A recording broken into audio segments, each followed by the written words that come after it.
बैठक झाली।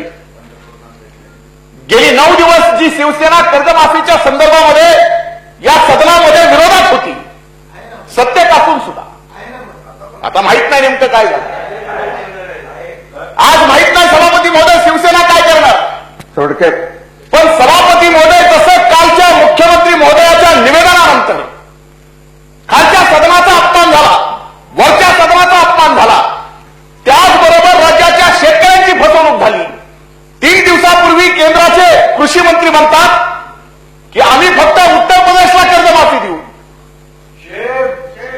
आणि या ठिकाणी राज्याचे सन्माननीय मुख्यमंत्री म्हणतात की आम्हाला केंद्राकडून मदत घ्यावी लागेल।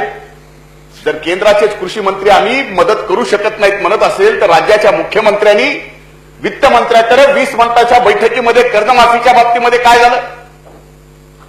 सभापती महोदय, ही घोर फसवणूक आहे। कदाचित ही शिवसेनेची सुद्धा फसवणूक केलेली आहे।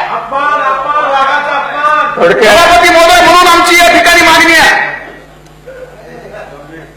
काही वर्तमानपत्रात बातम्या आल्या सभापती महोदय, मी सुद्धा औरंगाबाद मधल्या एका तालुक्यामध्ये एका 35 वर्षाच्या शेतकऱ्याने आत्महत्या केली। ती आत्महत्या राज्याला नवीन नाही सभापती महोदय, पण त्या आत्महत्यामध्ये नाविन्य काय होतं? सभापती महोदय, बुरकुल नावाच्या औरंगाबाद तालुक्यातल्या एका 35 वर्षाच्या शेतकऱ्यांनी कधी आत्महत्या करावी? टीव्हीवरती सन्माननीय मुख्यमंत्र्यांचं खालच्या सभागृहामध्ये कर्जमाफीच्या संदर्भात निवेदन ऐकत होते।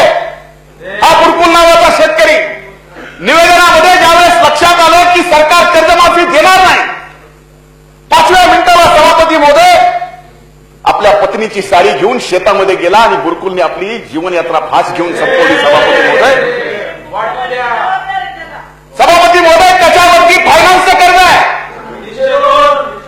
ज्या सावकाराची हे सरकार बाजू घेत आहे सभापती महोदय, थोडक्यात सभापती महोदय,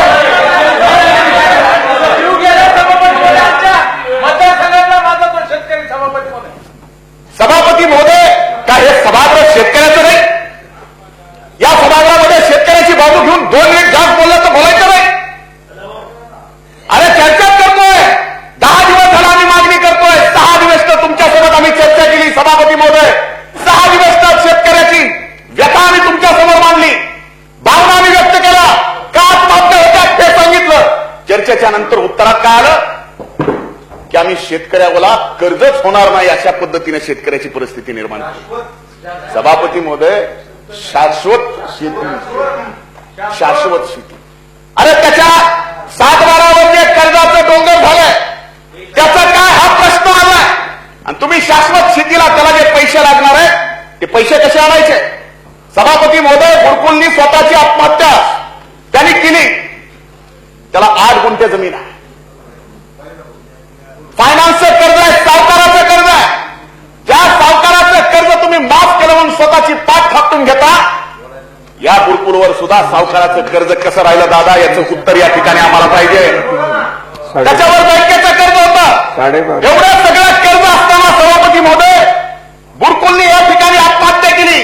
त्याला 2 मुली आहेत, 2 मुलं आहेत, आई आहे, आणि त्याच्यानंतर माध्यमांनी त्याच्या आईला विचारलं, पोलिसला स्टेटमेंट दिलं की सन्माननीय राज्याच्या मुख्यमंत्र्यांचं निवेदन ऐकलं, निवेदनामध्ये कर्जाची भूमिका सरकार आणणार नाही हे ऐकल्यानंतर सभापती महोदय बुरकुलने आत्महत्या केली। अरे तुमच्या निवेदनावर सुद्धा राज्यातल्या शेतकऱ्यांची आता विश्वास या ठिकाणी उरलेला नाही। म्हणून सभापती महोदय, माझी आपल्याला हात जोडून कळकळीची विनंती पुन्हा एकदा की असे विष्णू बुरकुल सारखे अनेक जण आज आत्महत्येच्या दारात पोहोचलेले आहेत। बजेट मांडायला आणखी नाही सभापती महोदय, 2 तासाचा वेळ आहे, आता तरी कमीत कमी या सरकारला जाग यावी। निवेदनात काल काय झालं माहित नाही, पण या विष्णू बुरकुलच्या तरी निवेदनानंतरच्या आत्महत्येनंतर हे सरकार जागा व्हावं आणि पुढे अशा हजारो विष्णूच्या आत्महत्या थांबवण्याची जी आपल्याला या ठिकाणी संधी मिळाली सभापती महोदय, त्याचं सोनं करावं, शेतकऱ्यांची थोडी तरी कीव यावी आणि कर्जमाफी व्हावी सभापती महोदय। आणि या सदनामध्ये हे सदन चालू व्हायच्या आत्ता सभापती महोदय कर्जमाफीची घोषणा या सरकारने करावी, ही पुन्हा एकदा मागणी सभापती महोदय। कर्जमाफीची घोषणा झाल्याशिवाय आम्ही सदनामध्ये या ठिकाणी कामकाज होऊ देणार नाही सभापती महोदय।